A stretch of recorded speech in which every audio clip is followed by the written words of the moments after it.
अब जैसे महाकुंभ आने वाला है, तो उसमें एग्जैक्टली क्या होता है?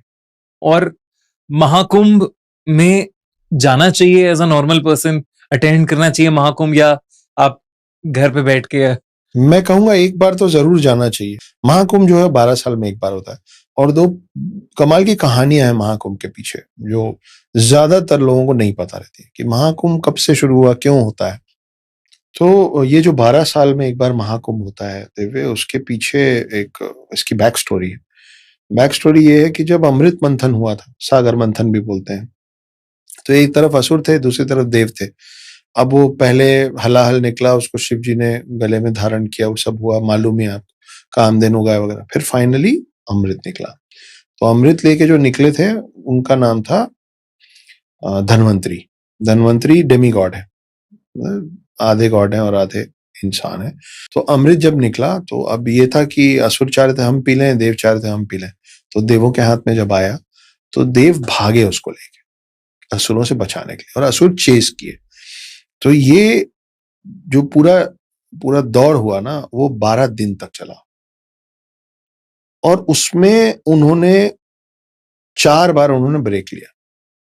4 बार जब ब्रेक लिया तो 4 बार कलश को कहीं पे रखा गया। वो 4 वही जगह है जहां पे अब महाकुंभ हर 12 साल बाद होता है। अच्छा। वही 4 जगहों पे अब महाकुंभ होता है। ठीक है, तो ये एक कहानी है। अच्छा, उनका जो 12 दिन है वो हमारे 12 साल बराबर है, तो इसलिए हर 12 साल में उन 4 में से एक जगह होता है। दूसरी कहानी ये है कि जो ऋषि कश्यप थे, ऋषि कश्यप की 2 पत्नियां थी, दोनों बहनें थी। उसमें से एक का नाम था कद्रू। तो कद्रू जो थी, उनको पूरे विश्व में जितने सांप हैं उनकी मां कहा गया, कि उन्होंने ऋषि कश्यप को बोला कि मेरे को एक वरदान दीजिए, मुझे बहुत ताकतवर 100 बच्चे चाहिए। तो उन्होंने 100 अंडे दिए। अब दूसरी जो बहन थी उनको लगा कि मेरे को कुछ नहीं मिला, तो वो पहुंची। तो उन्होंने बोला कि मुझे भी वरदान चाहिए। बोले आपको क्या चाहिए? बोले बस जो भी दें आप, कद्रू से ज्यादा शक्तिशाली दें। My kids needs to be more powerful. बोले ठीक है, तथास्तु। उनको 2 अंडे दिए गए। इनके 2 बड़े अंडे थे, उनके 100 छोटे अंडे थे। सांप के अंडे जो है ना, वो तुरंत हैच होने शुरू होते हैं, तुरंत फूटते हैं। तो थोड़े दिन में वो फूट के एक एक करके बच्चे निकलने लग गए। इनके ना निकले, बड़े बड़े अंडे। ये इम्पेशेंट होने लग गई कि कब होगा कब होगा। तो उनको लगा मैं थोड़ी हेल्प कर देती हूँ। तो उन्होंने एक अंडे को खुद ही क्रैक कर दिया। कि उससे जो निकला वो बहुत गुस्से से निकला और नाराजगी से निकला कि ये क्या कर दिया तुमने, क्योंकि उसका ऊपर का आधा शरीर बना था, नीचे का आधा शरीर नहीं बना था, समय के पहले निकाल दिया। इसका नाम है अरुण। अब दूसरा अंडा उसको छुआ नहीं गया कि भाई जब खुद होगा होगा। दूसरा जो अंडा फूटा उससे निकले अरुण के भाई गरुण, गरुण देव। तो गरुण जब निकले तब तक इनकी जो गरुण, अरुण और गरुण की जो मां थी, वो इनकी दासी हो गई थी, अपनी बहन और सांपों की। एक श्राप के तले वो दासी थी। तो जब गरुण बड़े हुए तो गरुण इनके पास गया। तो आप समझ रहे हो, गरुण और जो सांप है वो लोग मौसेरे भाई हो गए। ठीक है, मदर्स दोनों की सिस्टर्स हैं। तो वो गई अपने मौसी के पास और अपने कजिन्स के पास, बोले मेरी माँ को दासित्व से मुक्त करो, तुम लोग क्या करना पड़ेगा मेरे को कि तुम मुक्त कर दोगे? तो बोले हमको अमृत ला दो, हम मुक्त कर देंगे। गरुण बहुत ज्यादा शक्तिशाली थे। तो गरुण बोले ठीक है, मैं अमृत ला दूंगा तो मुक्त करोगे? बोले हाँ मुक्त करोगे। गरुण उड़ गए वैकुंठ धाम की तरफ और इंद्र के पास से अमृत कलश चुरा लिया।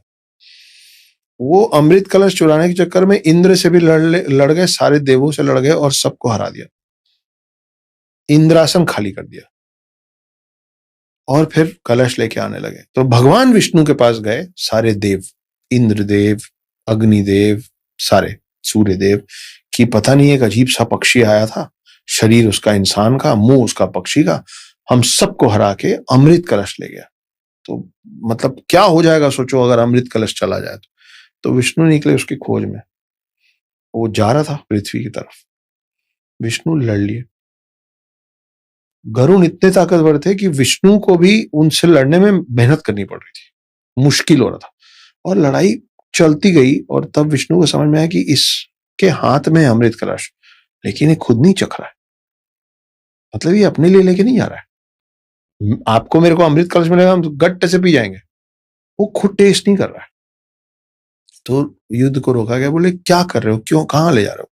तब उसने बताया कि मेरे को मेरी माँ को दासित्व से मुक्त कराना, उसके लिए मैं कुछ भी करूंगा। तो विष्णु जी उनको बोले कि दो शर्त। शर्त नंबर एक कि तुम्हारा काम उन लोगों के बीच में ले आके रख देना है ना, फिर वहां से मैं वापस ले आऊं, तुमको कोई दिक्कत नहीं। बोले नहीं, मैं उनको दूंगा, मेरी माँ दासित्व से मुक्त हो छुट्टी। बोले अगर मैं तुमको यहाँ से अमृत कलश ले जाने दूंगा तो उसके बाद से तुम आजीवन मेरे वाहन बनोगे, तुम मेरे पक्ष में रहोगे कि तुम इतने शक्तिशाली हो। बोले मैं कुछ भी करूंगा। तो विष्णु जी उनको अलाउ किए, वो अमृत कलश लाया, सारे सोचो 100 सांप और उनकी माँ, उनके बीच में घास के एक ढेर के ऊपर उसने, गरुड़ देव ने अमृत कलश रखा और बोला ये रहा, अब आप बोलिए दासित्व से मुक्त। ऐसे पकड़े हुए, बोले बोलिए मेरी माँ आप दासित्व से मुक्त है। तो बोले हाँ हाँ, दासित्व से मुक्त है, दासित्व से मुक्त है। जैसे ही अमृत कलश से हाथ हटाए, विष्णु जी वहां से अमृत कलश गायब कर दिए, वहीं खड़े थे छुप के। ठीक है, तो ये पूरा खेल हुआ। जब गरुण और विष्णु जी का युद्ध हो रहा था, तब 4 बूंदें अमृत की गिरी थी पृथ्वी, इन 4 जगहों पे, जहां आज हर 12 साल में। ये 2 कहानियां।